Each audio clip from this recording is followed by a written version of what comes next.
నగర శివారులోని మొయినాబాద్లో birthday party అని చెప్పి విదేశీ మద్యం తీసుకుంటూ ఎంజాయ్ చేస్తున్న వారిని అరెస్ట్ చేశారు సైబరాబాద్ పోలీసులు. ఈ దాడిలో 51 మంది విదేశీయులను అదుపులోకి తీసుకున్నారు. విదేశీ మహిళలను కస్తూర్బా గాంధీ వసతి గృహానికి తరలించారు పోలీసులు.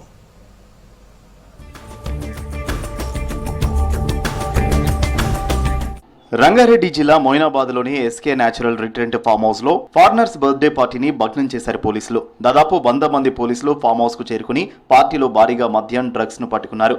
నైజీరియా, ఉగాండాకు చెందిన 51 మందిని అదుపులోకి తీసుకున్నారు పోలీసులు.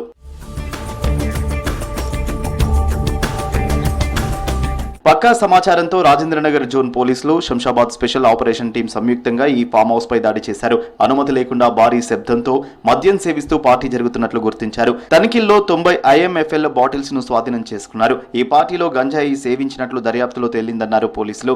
2 మహిళలు, 1 పురుషుడికి డ్రగ్ పరీక్షలో పాజిటివ్ గా వచ్చిందన్నారు డీసీపీ శ్రీనివాస్. దీంట్లో ఇల్లీగల్ యాక్టివిటీస్ జరుగుతున్నాయని చెప్పి ఒక ఇన్ఫర్మేషన్ రావటం, అప్పుడు రాజేంద్రనగర్ జోనల్ ఫోర్స్ కొంత మొబిలైజ్ చేసి SOTతో సహకారంతో ఇక్కడికి వచ్చి రైడ్ చేయడం జరిగింది. దీంట్లో ఇక్కడికి వచ్చిన తర్వాత మొత్తం 51 మెంబర్స్ ఉన్నారు. దాంట్లో 37 మెంబర్స్ ఉమెన్ ఉన్నారు, 14 మేల్ ఉన్నారు. ఈ 51 మంది కూడా ఆఫ్రికన్ కంట్రీస్ సంబంధించిన వాళ్ళే ఉన్నారు. ఇక్కడ వాళ్ళు ఎవరు లేరు. దీంట్లో ఎక్కువగా 34 మెంబర్స్ ఉగాండా వాళ్ళు, కెన్యా, లిబేరియన్, తర్వాత కెమెరూన్, ఇట్లా డిఫరెంట్ కంట్రీస్ నుంచి ఇక్కడ వీళ్ళందరూ ఐడెంటిటీస్ చూడటం జరిగింది. ఈ పార్టీలో 11 దేశాలకు చెందిన 51 మంది విదేశీయులు పాల్గొన్నారని తెలిపారు పోలీసులు. వీరిలో Uganda, Nigeria, Liberia, Botswana, Kenya, Cameroon, Mozambique, Zimbabwe, Ghana, Malawi దేశస్తులు ఉన్నారని తెలిపారు. ఇమిగ్రేషన్ అధికారులు సంఘటనా స్థలానికి చేరుకుని నిందితుల వీసాలు, పాస్పోర్ట్లు పరిశీలించారు. సరైన పత్రాలు కలిగిన 6 మహిళలు, 9 మంది పురుషులను విడిచిపెట్టగా మిగిలిన వారిని హోల్డింగ్ సెంటర్ కు తరలించారు ఇమిగ్రేషన్ అధికారులు. ఫామ్ హౌస్ యజమానిపై కూడా కేసు నమోదు చేశారు పోలీసులు.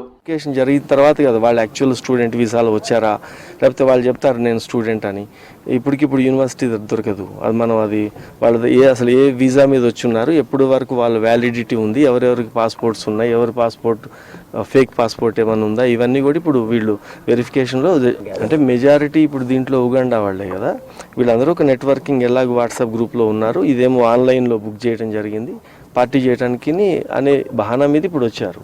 మనం అది ప్రొఫైల్ చేసిన తర్వాత తెలుస్తుంది. సిటీలో చట్ట వ్యతిరేక కార్యక్రమాలు నిర్వహిస్తే కఠిన చర్యలు తీసుకుంటామని హెచ్చరించారు పోలీసులు.